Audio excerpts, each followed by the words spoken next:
What is up, ninjas? My name is Samworld, and today I'm going to be teaching you guys how to make melodic trap leads. Now, one of you guys requested this tutorial asking me how Crank makes his leads. As I was researching for this video, I did stumble upon one of his videos where he shows how he made a track, and in that video he says that he hummed the melody and distorted it, and that's how he got his lead for that song. Is not a synth at all. It's literally me in the microphone humming that melody. We're going to be doing something similar, but instead of humming the melody, we're just going to be using a vocal sample in a certain key, and we're also going to be creating some leads in Serum that are in the style of him. Now, if you guys have any tutorial suggestions, make sure to leave them down in the comments below. I like to go through them before I make a video or decide what videos I'm going to make, and if I feel like it would be something fun for me to learn, or it's something I know that I can help you with, usually I'll end up making the video. Now, guys, we are having a sale over at evilsounds.com. As you guys know, that's where I release all my sound banks, and that's the best way to support the channel. I currently have a 40% off all the sound banks going on right now, which is going to end tonight. So if you guys haven't checked it out, make sure to check it out. And if you want to support the channel, now is the best time to do it with all the sound banks at 40% off. But anyways, guys, let's get straight into this tutorial. All right, guys, welcome inside of Ableton, where we're going to be creating a couple of trap leads today. All right, so the first one we're actually going to be doing, it's inspired by this little track called Staying Out All Night, Crank and Luca remix, which was released in 2015. It's been 3 years. But the comment asked for this one and another one as well, which are very similar. So we're going to tackle this one first, okay? And then from there, we're going to go in different routes. So pretty much the process is almost the same. It's just different things add different vibes to them so that you can use them in a song. And then, of course, this is not a trap lead tutorial without the vocal sampling going on. So the first thing we're going to do, guys, here is going to utilize 3 saws. The reason for that is because each one's going to take up an octave. So we're going to have -1, 0, and 1. What that's going to do is it's going to help us create a lead that sounds full, that sounds rough, and that sounds good, okay? So just like the one in that song. So right now this sounds like, you know, like a little bit corny, cheesy, you know, not the greatest. But we're going to route these all through this filter here. Mono legato, so we can do a little pitch back. Okay, from there we're gonna distort with a tube distortion. Now the key thing to these sounds, and I've been listening to a lot of the Crank stuff, I went through all his motherfucking playlist, is distortion, but not to the point where you're killing the sound. So here we're gonna use this low pass to get rid of some of the highs. The reason for that is because the first thing that goes to crap when you distort heavily are the high frequencies. You get an abundance of them and it just hurts your ears. So we're gonna get rid of some of them, not fully, you can see, but just a little slope. From there, let's add a hyper.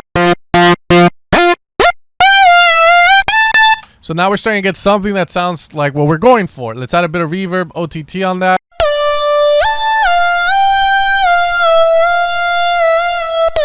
Get rid of the lows with an EQ.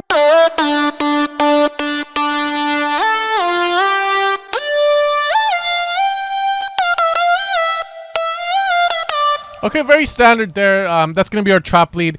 From here, we can start to do variations to it. For instance, we can get rid of that. And we can add this here to this guy. Now, the reason we add this distortion here is because we start to get more of something that sounds like a vocal lead that got distorted to hell. So that's why we're running this distortion here.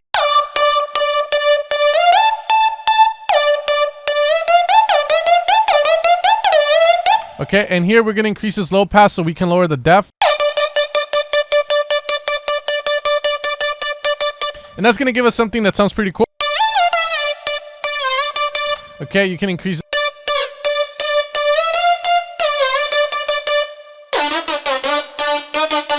Okay, so again, just standard trap leads that we were used for kind of melodies, not the hard stuff, because that's, again, it's evolved from this. So here we can also add a vowel style of wavetable, which is the allophone, which will give a very nice vibe.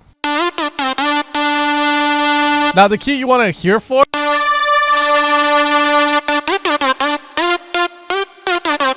is that kind of vibe that it's going to give it a bit of release to.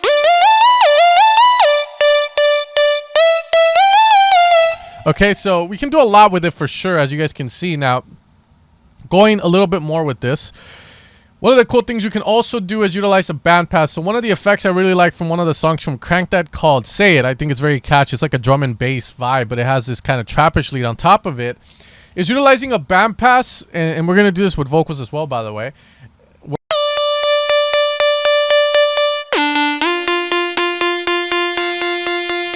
and finding the right frequency for it. Put the release like around 11.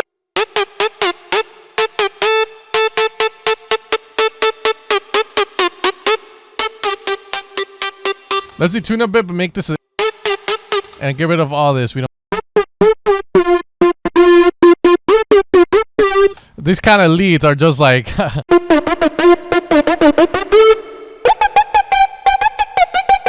You can do a lot of cool stuff like that. Add a release if you want. But it kind of kills the effect. But that's kind of how you make those nice funky leads. The funny thing is that if we start to do kind of like utilize real life vocals, which is what we're gonna do right now after this, is that it sounds similar to it. Like,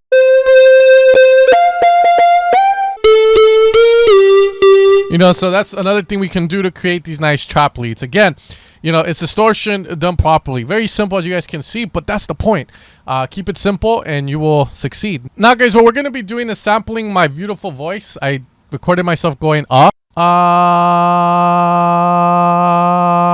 So I try my best to keep it in the key of F, as you can see the note of F there. So what I'm going to do is grab a sampler. Now, this is something that a lot of trap producers are doing for their melodic trap leads, and they're pretty much just doing this, and then from there processing this to create some awesome leads. Now, when it comes to this here, it's very hard to say what to do. It's more about experimenting to get a nice lead that you can use. Please keep in mind that depending on the voice you have, depending on what the person is saying, depending if it's a male or a female, or, you know, both, it's going to alter the way the sound is going to sound. Like, it influences a lot. So you can have a lot of fun just finding like cool vocal samples to implement. Key thing is that if you're going to be using long sustain, make sure that you have a long sample, because if you're going to play them at higher octaves and you're going to sustain for a while, the higher you play, the faster that's going to play out. So what Ableton Sampler is doing to get a higher frequency out of the sound, it increases the playback speed on it, and the lower, it slows it down. It kind of time stretches it. Okay, so what we're going to do here is go into the pitch section and add a glide. This is where you're going to make it so that you can, so put that in glide there. Set your time. Now, here you can choose to add a pitch envelope, totally up to you. What the pitch envelope is going to do is it's going to allow you to get these effects. With decay, you're going to control that. If that's all you're using this pitch decay pitch envelope for, decay is the only one that you should worry about.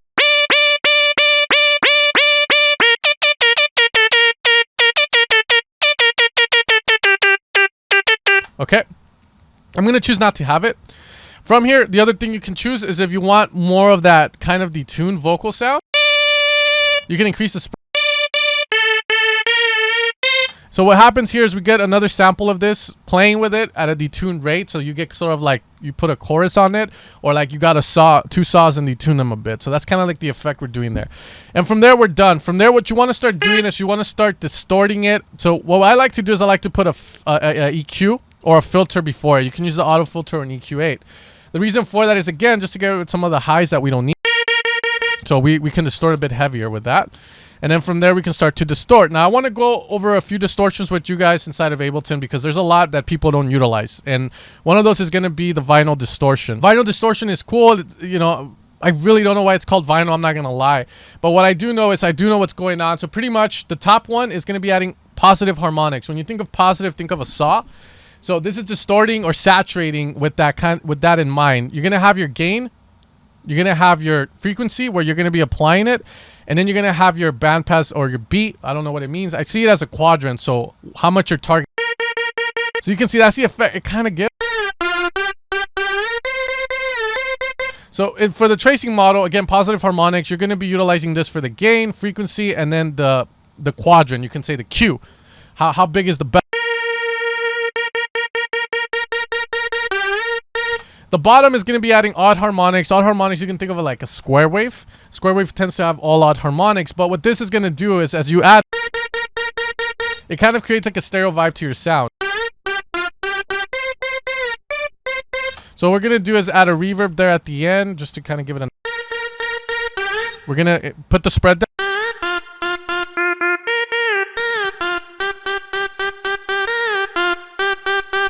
We're going to go with that. I like.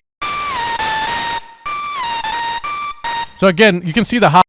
They just fuck up. We're going to grab just this little part of the sound.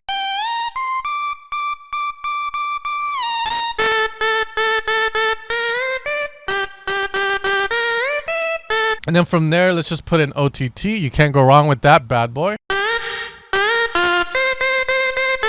Last thing to do is add an EQ where you're going to just get rid of the lows you're not using. Sometimes this can create a lot of unwanted noise that we don't need. So you can add the spread. Honestly, I find the vinyl distortion works a lot better with monophonic style lead.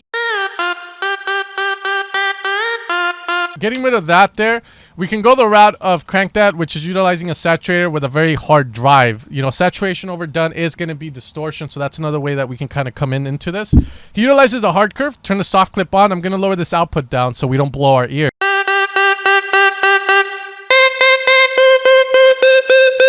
And then from there, if you notice, we can kind of input one frequency. And this is going to give us kind of like kiddish leads, but we can utilize this as well. So these are kind of cool leads that we can utilize from Melodic Trap or future bass, I guess. Now, at the bottom here, this is something that no one uses a lot. At the bottom here, we can also influence the way this is kind of influencing the sound and get distorted. So with a high def and a low def, you can kind of start to use this frequency now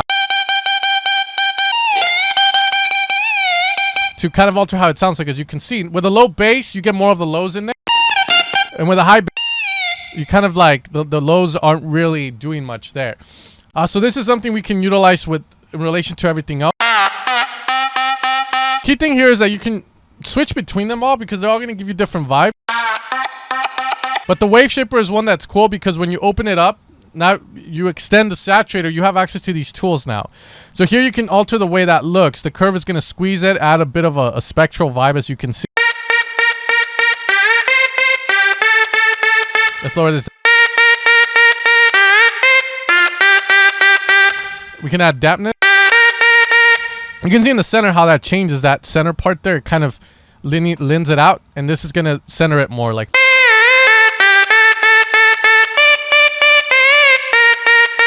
Plus around with. So have fun with that, guys. That's generally what we can do. Of course, we have other stuff like overdrive distortions that we can utilize, but a lot of the trap guys, what they're doing with the Melodic Trap Leads is utilizing this and just distorting, finding ways to just get it to sound unique. Like I was listening to a bit of a RL Grime right now, UCLA, and it utilizes a very simple lead, vocal bass. And you can kind of reverb that. You know, and have fun with it, guys. Honestly, I think that's all I can really say about creating these style of leads. You can try and utilize phasers, anything that will alter the sound before distortion. And that's going to be it, guys. But I hope this tutorial is helpful. I hope it opens your eyes onto how you can make melodic trap leads with vocals as well as with saws, squares to get something that sounds nice that you can utilize, that you can create for your own track. And I'll see you guys tomorrow for another video. Again, if you have tutorial suggestions, leave them down in the comments. And if you guys are in the market for some sounds, make sure to check out evilsounds.com, 40% off, guys. But you guys have an amazing day, and I'll see you guys tomorrow for another video. You guys take care. What you talking about? Talking